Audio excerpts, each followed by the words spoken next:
if anyone can take a second, would want to put your name, what you do, and where you're from in the chat real quick.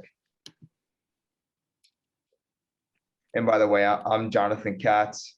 I'm in Boston, so not in New York or the Berkshires, even though sometimes I do wish I was in the Berkshires, but I'm in Boston and I am in wealth management. I also have my own company, Bluestein.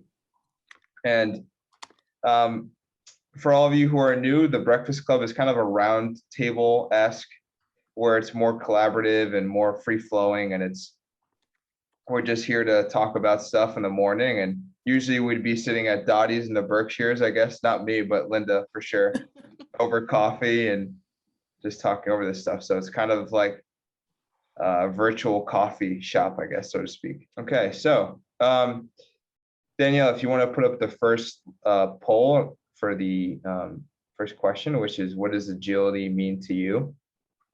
Yeah, we're going to have everybody put that one in the chat. So starting us off, what does agility mean to you? I'll give you a minute to do that. And while you're doing that, I'll give a quick introduction. So my name is Danielle Sanders. I work at General Dynamics Mission Systems. I'm a user experience generalist. I'll be leading the discussion today.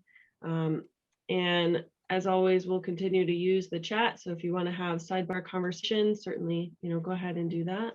I love some of these answers already. Ability to be flexible, a variety of tasks, adaptability, balance, strength, quick, pivot, identify opportunities on the fly. Great answers. Persevere in an ever-changing world.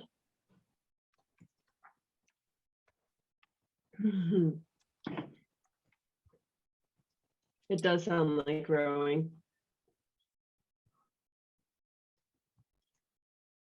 Adjust to new surroundings, flexibility to adapt, unexpected and planned, continue to triumph. These are really, really great answers. So we'll have an opportunity now to go off mute a little bit. Some additional questions. How do you gain agility skills? Go ahead and come off mute. Let us know, how do you work on your own agility and gain some skills in your current workplace? So my name is Greg Bluestein. I'm a football coach and a guidance counselor at Everett High School and in Massachusetts. And one of the ways that we train agility in terms of football is giving them as many live mental reps as possible, as fast as possible, right? So, for us, agility is the precursor to movement. So your ability to determine what's going to happen is your agility, and then your ability to change direction is the actual movement. And so we want to give them as many mental reps as possible in terms of like, okay, the defender moved left, where are you going to move? Or the offense shifts right, where are you going to move? And as many times as possible, as rapidly as possible. For me, my career did a lot of shifts and, twists and turns that were sometimes unexpected, but I think avoiding the impulse to say that's not my job, whenever something's kind of thrown your way, just sort of lean into it and roll, because there's a good chance you're going to learn something new and add a new tool to your tool belt. I think on top of that, Mike, and hey everyone, I'm Jesse. I am an associate director of content at Wavemaker. I think on top of that, also recognizing not to say like I don't know, because you do have the skill set to like take stock of the situation and course correct as necessary. So I think that's one of the important tenets of agility as well. Good morning. Kevin Pink from One Berkshire. I think the thing that is most relevant to me here is when you identify a challenge, trying not to present just the challenge, but also one or more solutions to it. And sometimes you can't do that. Sometimes there are challenges that are pretty intractable, but coming up with a couple of different alternatives for how you might get over this hill, so to speak, is I think a pretty helpful piece of agility for me.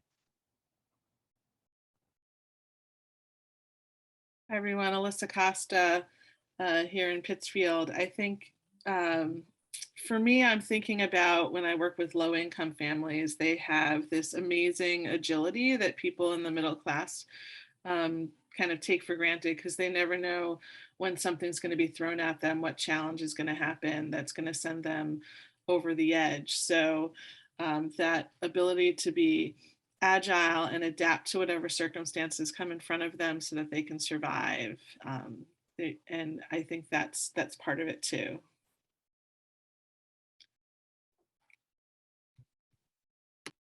Thanks, Alyssa. Anybody else on that before we move on to the next question? Ted, I saw you come off mute. I'll go ahead. I'm Ted Dipietro. I work at General Dynamics Mission Systems. I've been in the system administrator role for 10 years, and I am currently shifting roles over to be a business administrator for engineering solutions team. Mine, I would go with the internalized experiences and lessons learned. From what I've done for 10 years, I'd say that this process was necessary for me to solidify insights and experiences for the lessons learned, and to be able to take those lessons learned and apply them again later on to make me quicker in responding to my daily tasks or other events that come up, to be able to be more proactive as opposed to reactive in certain incidents. I think agility. I'm Heather. I work at General Dynamics also. I live in East Greenbush, New York. I think agility is, in my personal life, agility means, when you're hit with something that throws you, it's being able to recognize that you've been hit, accept it, process it, and being able to move forward from it and not getting stuck by it. Some people I know, they have a hard time. They get stuck in a moment. They get stuck in the emotions of it, and they're not able to move forward. And then at work, agility is recognizing that change is constant and being able to grow with change, because that's the only way you're going to grow at work. Technology is changing constantly, and as a technology company, if we don't change with the change, we're going to get stuck. So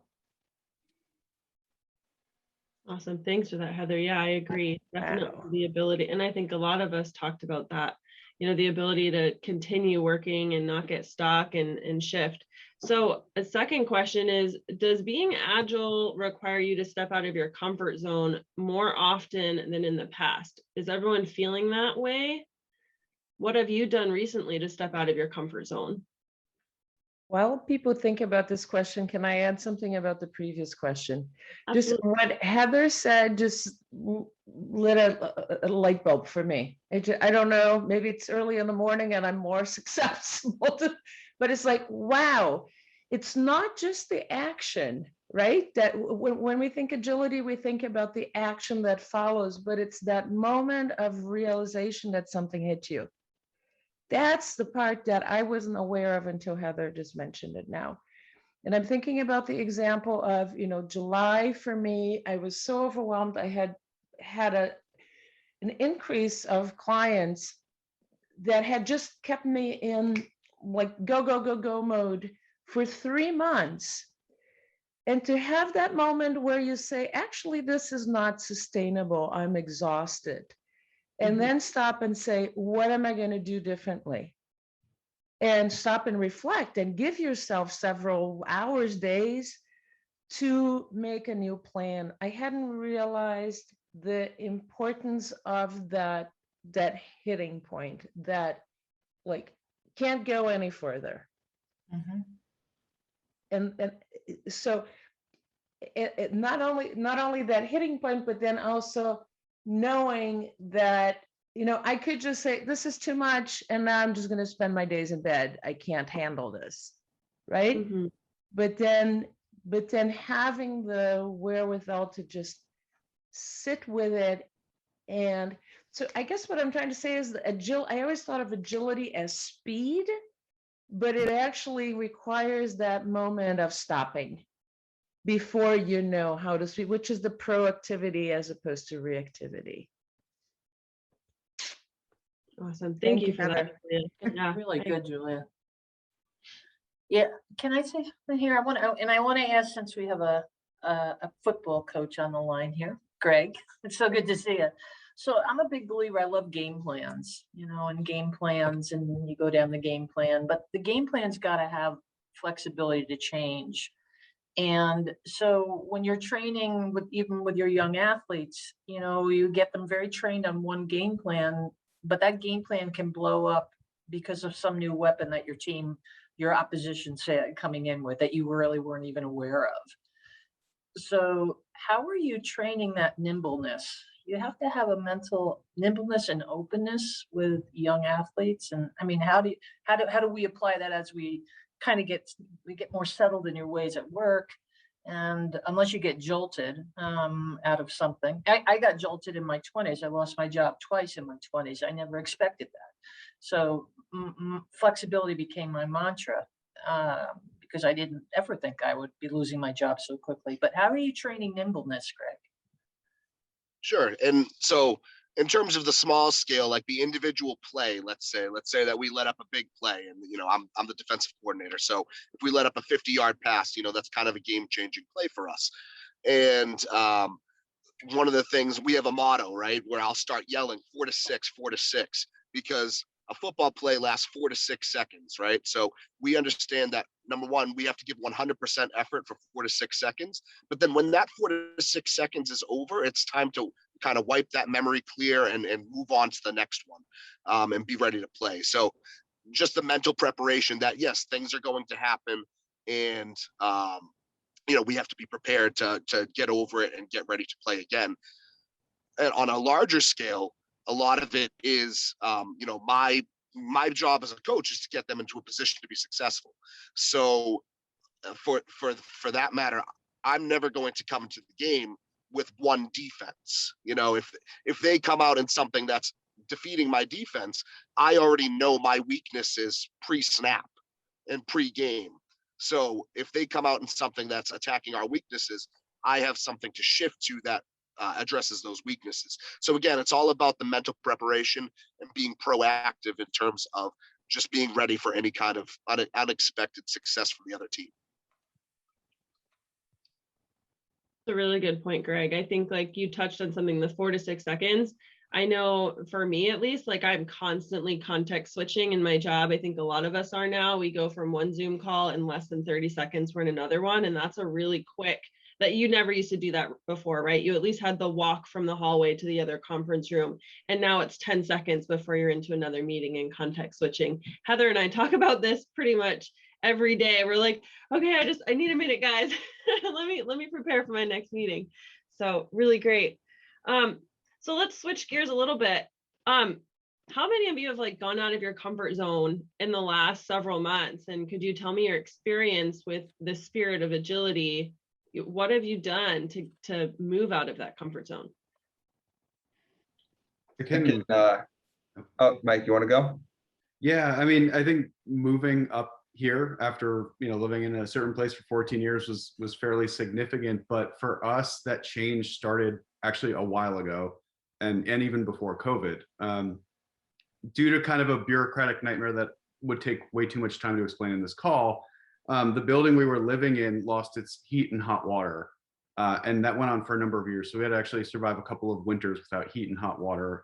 Thus, also the name Hot Plate Brewing Company, because we were literally brewing our beer in a hot plate during that time. And I was on the board of our condo, and we were battling with the city, to try to get someone in there to help kind of guide us to getting everything back up to code and so on and so forth. And during that process, I had to really start realizing that there were limits to agency and control.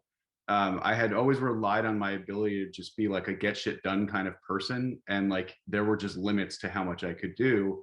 So instead of like only planning for this to be restored, I had to look for what are my lanes and avenues to make some kind of forward progress. And the funny thing was, we ended up selling that place without even getting the gas restored.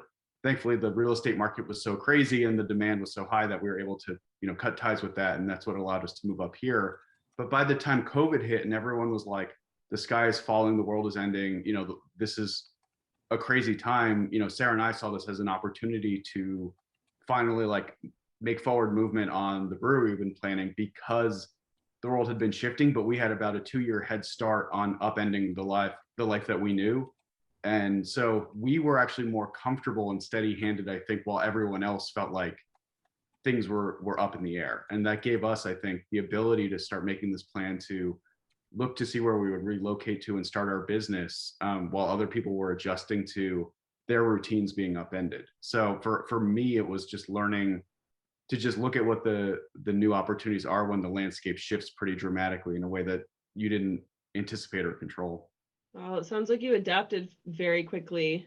Thank you so much for that insight, Mike. And I can't imagine, that shift and how tough that must have been in the time, but it sounds like you certainly persevered through it. Anybody else? I'm condensing like 4 years to make it sound like it was more. I mean, the first year was really hard because we were very proud to have owned a piece of New York real estate, and it felt like there was this moment when we first got our place of like, we're established, we're here, we entered our 30s. It felt like, okay, now you just sort of like can start coasting. And we were like ready for life to start clicking into a different gear. And instead it got even crazier, and then we had to just, and I think for me, it was just that lesson of like, there isn't going to be this perfect moment where you just like go on autopilot for the rest of your life. And I think it's like similar to what Linda was talking about. Like, we didn't anticipate having this challenge be something we had to do. You just have to like say like, okay, this is now my reality, and what do I have to do to, gain control over this reality? Absolutely. Yeah, I can totally relate. So I've kind of an opposite experience. I've been in the same job I've worked for the same company now for 17 years. It's the longest I've ever stayed at any one company. It's the 5th company I've worked for. And I was in that autopilot mode. My kids were going to school and we had a routine. And then I changed jobs just before COVID hit, and working for a new manager in a new department. I came from engineering and now I work in IT. And now all of a sudden I'm working from home, and my oldest is now, my kids were home with me, both of them. My husband was home. We were all working from home and on top of each other. And I wasn't adjusting very well. I wasn't being agile. And I'm still recovering from not being agile. I don't think I'm still not agile. I haven't gotten my agility back, and now my oldest is off to college. She's at NYU in New York, and my younger one, she's back in school full time, and my husband's actually going back to the office. So I'm now home alone most days, which is odd for me because I'm more of a social person. I like to be with other people. And I'm still feeling the ill effects of not being agile. I'm struggling in my job. I have an idea now, at least, of what my new job, what I want it to be, but I'm having a hard time getting it there. And so I'm struggling with agility, which is odd for me because most of my life I've been agile. I'm the agile person at home. I'm the one who pushes people forward and gets them through things. And I'm the agile group of my friends, and I help people through, I'm the fixer. And I can't seem to fix myself to get myself out of this situation that I'm in. So it's kind of odd. I'm at a strange point in my life. Heather, I feel that so much. I think everyone, it's the same thing. So you're the fixer.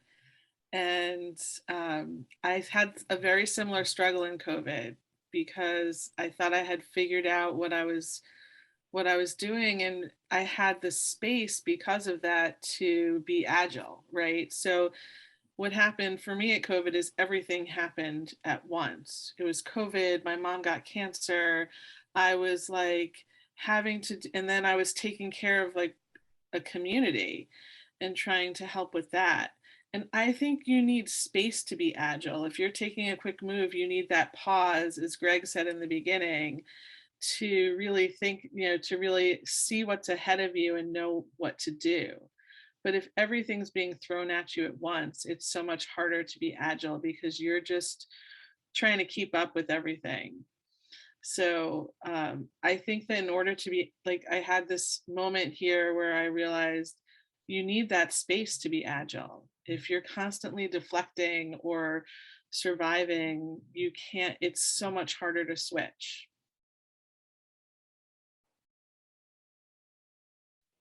Yeah, thanks for that, Alyssa. So I want to switch gears again. This one, I'm going to do a live poll. And this one is, have you learned any new skills to adjust with the rapid changes in your workplace? Yes or no?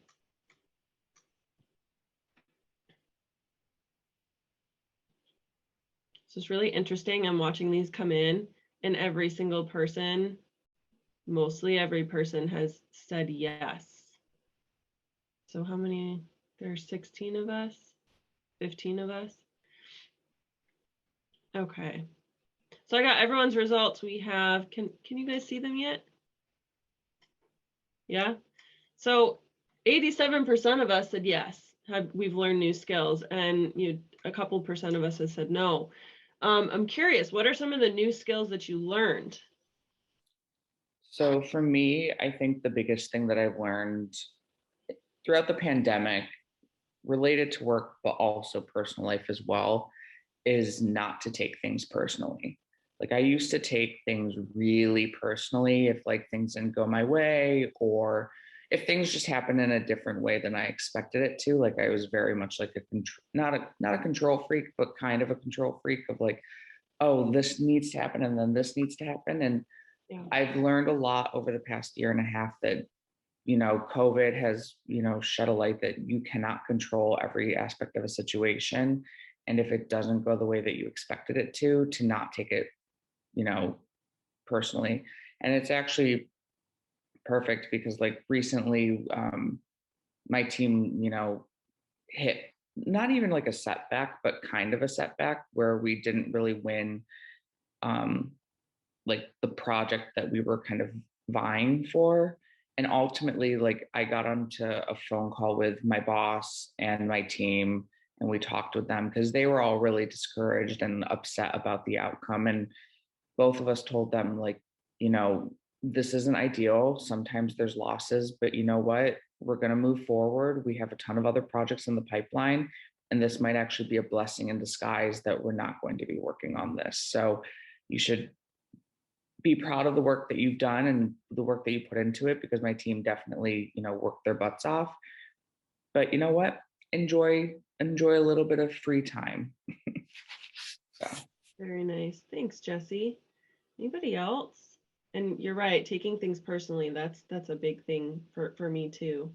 Heather, did you want to say something? I think you learn as you get older to not take things personally. It's just one of those things you learn with age.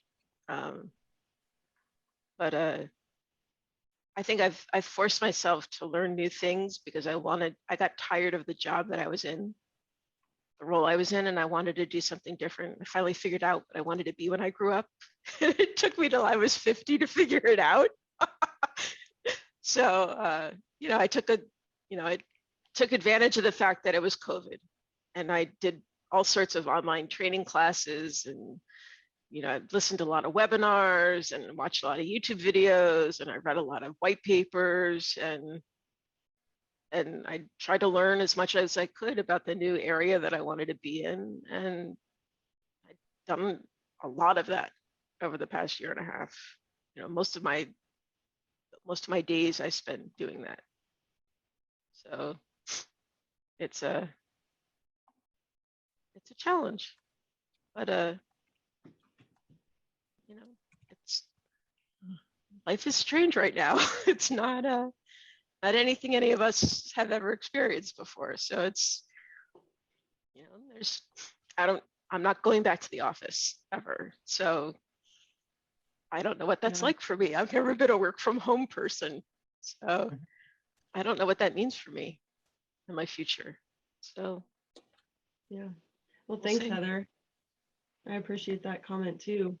How about a couple people we haven't heard from? Tim, do you have anything that you learned during this time?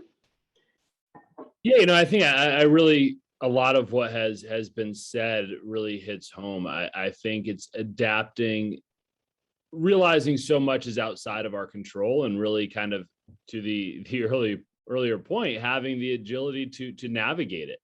When the circumstances change, being able to adapt and adjust to whatever it is that you're facing and really live in the present moment. I think for me personally, so much of my early career has been kind of projecting, okay, what's going to happen a year, 5 years down the road.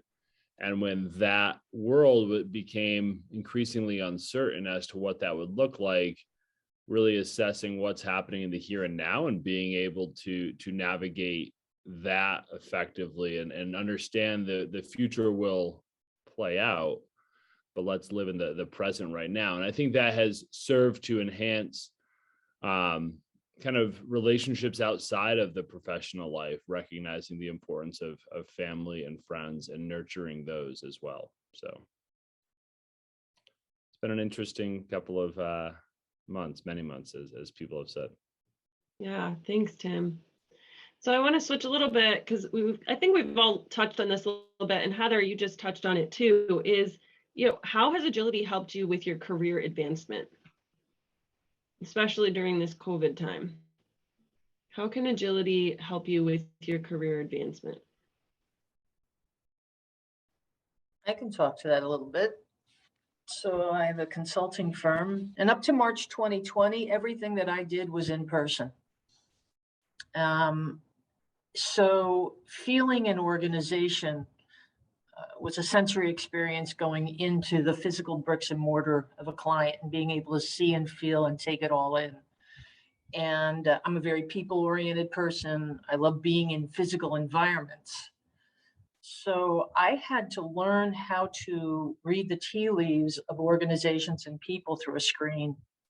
And it has been a painful learning process.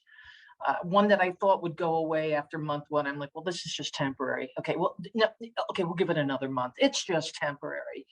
And the fact is, learning my business, I had to learn how to do my business in a whole new way. And it's been stressful. It's been frustrating, but it's also been revealing for me and learning new aspects of skills that I've had that I didn't know I had, that I had to acquire through, again, the discomfort of being out of my comfort zone. So I'll never go back to, I mean, if a company can save money by not bringing in a consultant physically and paying your airfare, that's going to happen. And I've reconciled the fact that screens will probably be my unity with clients. And it'll be a gift when I can finally meet somebody in person. But this is the new way. And we're not going back to the way it was before. I wish we could, but it's not. Yeah. Well, I think about what you said, Linda, and look at what we have here, right? We never would have been able to do this pre-COVID. And we have people from all over right now. I know we've got people who are, I mean, Cheryl, you're getting ready to go to London, and I'm hoping that we're still going to get to see you on these calls, which is exciting. And Heather, you're in New York, so that wouldn't have happened. Same with Jesse, you're in New York too. So that's great. Anybody else want to touch on that? Yeah, on how it's helped you? I think the Go ahead, beauty Jen. of it in terms of from a wealth management space is that, we would be limited to meeting in person with clients, but now we have the ability to stretch a far net across the country, wherever we're licensed, and meet with them. And now that's become more popular and more, I guess, accepted, people feel more comfortable knowing you as a person over Zoom, which is kind of crazy. And so it takes away the restriction of just casting a net in Massachusetts or Connecticut or wherever you can drive, because you could talk with someone from California and they become a client, and it's okay just to do a Zoom chat, right? And then furthermore, in terms of client meetings, existing clients, you could just Zoom them as well. You don't even have to drive to them. You don't have to waste the gas. And I think it just makes it easier, even if you're looking for a new job, or you want to make a move across the country, you can just, I think it used to be called, but now you can actually see face to face from Zoom. So I think everything has changed.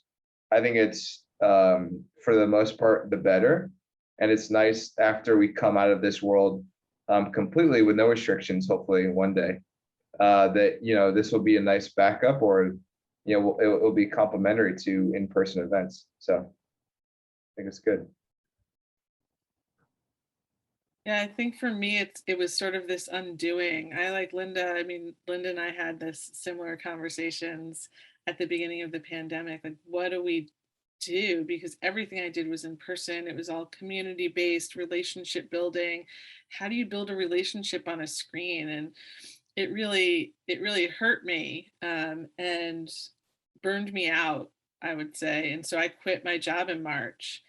I probably wouldn't have quit my job and considered becoming a consultant without this, because it would have been a lot harder to make connections, as Jonathan said, outside of the Berkshires. And now it's really easy for me to be on a Zoom with someone in Vermont or New York or Boston, and it makes it possible. It made it possible for me, which I don't think I would have been able to. I wouldn't have thought of it as even a possibility. I had kind of the same experience, and shout out to Kevin, because in I think November or December of 2020, when we were first thinking about the Berkshires, and I just sort of sent a cold email to one Berkshire. Ben and Kevin hopped on a Zoom, and Sarah and I chatted with them, and we were like, we think the Berkshires might be a great place, and they're like, it's a definite great place for a craft brewery, and and that opened up all these doors, but that wouldn't have been possible if we were having to drive all over New England trying to figure out, where we're going to relocate to. So a lot of our early meetings were just, joining One Berkshire meetups and having different Zoom calls. And then we started, coming up physically. But I think it saved us a lot of time, and it helped connect us to the right people more quickly than we would have done in a non-COVID world. Yeah, that's a really good point, Mike. So I'm actually really curious, because Connor, you're joining us from Syracuse right now. What has been your experience virtually, and what have you learned? I guess honestly, the biggest part of going virtual has been learning to adapt to each professor's learning style. I think that became a lot more apparent online, because obviously when you're not in the classroom, there's a lot of that experience you're not really getting on Zoom. It can only be so real when you're over a camera and a computer screen. So I think the biggest thing for me is being able to accept that each professor is going to teach in a different way, and that online it's not going to be the same that it is in person. You're not going to have that same interaction or the same resources. So I think the biggest thing for me is just kind of going with the flow, just realizing that situations are going to be difficult. They're not going to be easy, but it's important to just adapt to it, and I guess to try and make the best of each situation. Honestly, it's the best. That's what I can really put it. Thanks, Connor. Are you still virtual? Are most of your classes virtual? Not all my classes are virtual, just the really big ones are. So most of them are in person now. Gotcha. Well, wonderful. Thank you for that insight. So I want to. Oh, go ahead. I just have a quick related story to what Connor was saying. So my daughter, who's at NYU, she was taking a Calc 3 class, and the professor had broken his foot right before the beginning of the school year, and he was doing his classes virtually. And she was really struggling because the material was hard, and it's hard to learn that kind of stuff when you're not in person. Like, you can't learn math virtually. It's just one of those things. And so I told her, well, you need to drop the class and find another session. Don't stress about it. Just, you'll take it again some other time. It's not a big deal.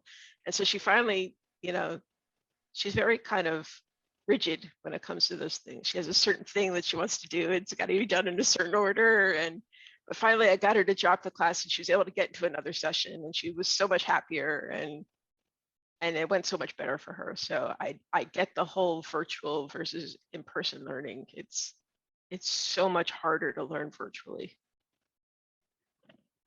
Yeah, definitely. Thanks for sharing that, Heather. So I want to switch gears again to something a little bit probably unexpected. And this one is, do you feel like you have a better work-life balance today than prior to the pandemic? Interesting.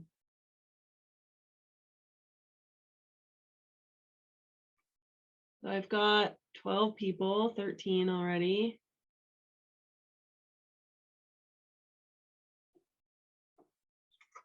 Wow, okay. So everyone's answered. Let me share those results. 80% of us said yes, 20% said no. So my biggest question that I want to talk about on this is, when you were answering that poll, how are you defining work-life balance? Taking work home with you. What does that mean to you? Yeah, for me, it's taking work home with you. Do we have a breakfast club just about that? So people who answered yes can teach those who answered no? I answered no, that there are no boundaries between work and life. So how can it be that 80% are doing that better? I eat dinner with my family every night instead of being in the car commuting. Yeah, I think that's a big thing. I view it as how much time do I have at home versus in the office. How much time I actually interacting with my children and my husband, and which is a way more than I ever did when I was working, because when I was working, I had an hour commute each way and I didn't really set boundaries on time. Sometimes my end of my day, I've been in meetings all day and I didn't have a chance to do any of my work. So I would sit and do more work. Sometimes I wouldn't get home till 7 or 8 o'clock at night. I missed dinner. You know, my kids were younger. They'd be getting ready to go to bed and I'd miss interacting with them entirely for a day, except for the morning when I dropped them off at daycare. So, you know, it's the year when they were home with me was the most I've spent with my kids. So it's, in a way, I'm sad because I'm, you know, I missed out on that when they were growing up, but you know. That's a good point, Heather. Anybody else? How are you defining it? Jesse, it looks like you're about to say something. Yeah, no, I think my definition is very similar to Heather's, because like similar to her, I was traveling 1 hour each way every single day. Now I don't have to do that. So it allows me to do things that I want to do with my day. I still work in the 9 to 6 p.m. time frame, but now from the time I wake up, so 6:30 to 9 a.m., I have 2.5 hours to join the Breakfast Club, to, you know, walk my dog, to do a Peloton class, which I wouldn't have the luxury to do that unless I woke up even earlier. And then in the evening, I have the opportunity to cook dinner, to sit back and watch a movie, watch TV, go out for dinner with a friend, you know. And a lot of time pre-pandemic, I got to the end of my workday and I would just go home because I wouldn't want to like do stuff after work. Now I do things after work. I think also though, it's reevaluated even like the balance I have during my workday, because when I was working full time in the office, I would just sit there, type away on my little computer and go to meeting and then go home. And now I still do that, but then I remind myself, okay, get up and take a walk real quick. Go eat your lunch away from your desk. You know, call someone, go put the laundry in the laundry. You know, you can do things in multitask depending on, you know, how busy your day is. But I have the ability to now, you know, fuse work and life together and make it work harder for me. That really resonates with me a lot too. I think pre-pandemic work-life balance, the only criterion was hours worked. And so it was always like, okay, let me try to keep this in like the 50-hour range or something, because 40 hours obviously is a myth, but like trying to keep it within something that's manageable versus like, I think the word balance is really what's key here. So, like the other day I went for a run in the middle of the day because I didn't have any meetings, and it's like being able to do those sorts of things and integrate your life into your workday and vice versa, and not just say like, okay, this is my work time and this is my lifetime, but just like making sure that you can do both, as you need to. And I agree. I think for a lot of us that worked desk jobs, the pandemic helped us break that mentality because we had to physically, I had the same kind of thing. Like you're on the train for like 45 minutes to an hour. I would read because it was the only thing I could really do, but it's kind of non-productive time. And now you can use that time in a different way. And I think the other thing that I've learned from it is I'm more like hypersensitive to when I don't have the proper balance. Like I can tell when I'm not getting enough time outside of work, because like the days that I am glued to my screen and have no time to get up because I'm in back-to-back meetings, I can feel that hits me harder than the days where I actually do have the opportunity to, I can take a moment to go make my lunch. Like I don't have to order Seamless and then go run to the door. Like I feel like I know, and it's led me to have a lot of really good conversations with my manager about like, the time spent on projects. And I think it's actually worked to my team's advantage because we're hiring more people, we're, finding new ways to kind of talk to clients and make sure that, we're still doing the work that we need to do, but also prioritizing, what tasks actually need to get done and when they need to get done. Good point, Jesse. So I want to call on Cheryl because I know you're gearing up to go to London. Has work-life balance changed for you?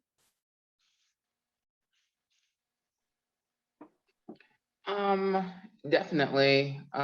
So I'm no longer in corporate, but when I was very good at setting boundaries. Whether people accepted it or appreciated it is another story. But I was like, I'm leaving at 5, I'm leaving at 5:30. Just because like you realize at a certain point that you have to protect your own energy, because clearly your boss is not going to do that for you. And then since going off on my own, even though it's been for a short period of time, it's been always about pivoting, right? And I remember the training, Linda, that I did, where it was about the Scrum method and agility, the agile training. And that has really helped me in understanding what it means to fail fast, right? Like something works, or if it doesn't, that's fine. If it doesn't, learn from it and see how you can get better. And I apply that even now, even in work-life balance. I think for me, I work out a lot more than I did before. And even just saying like, okay, I'm gonna cook for myself, which I personally don't like to do. I do that a lot more and go do my grocery shopping. I definitely have better work-life balance now than I did before, 100%. And of course, now gearing up to go to London, I have to adjust to their culture. I don't know what that is yet, but whatever that culture is, I'm gonna have to learn how to adjust when I get there, and pretty quickly too. So right now, as a way of me gearing up for it, I've been meeting with some of my teammates. So like the last couple of days, I've been meeting with people I'll be working with. And I've even just been reaching out to people that I know over in London, letting them know I'm gonna be there, and if they can make any introductions for me virtually before I hop on a plane. So I guess that's one way of like being proactive, like we were talking about, in order to make sure you're setting yourself up for success. For sure. Thanks for sharing that, Cheryl. So the two kind of questions here, I think I'll rope them into one. So has your management been more sensitive or accommodating to help you with that work-life balance? All of us are working from home, and I know a lot of us have said my laundry or my getting up or doing things that are now in your space, in your workspace. How has your management been feeling, or have they been supporting? I can go. I don't know if when I was working in corporate, my management ever did care if I was doing the other stuff, as long as I got the job done. Like I said before, like I don't think they protected our energy. You still had to get the work done. They still put things on your plate. A number of times I did have to say no, that is not my job. Just because like I just need to protect my time and my energy, and understanding my scope of work was becoming more evident.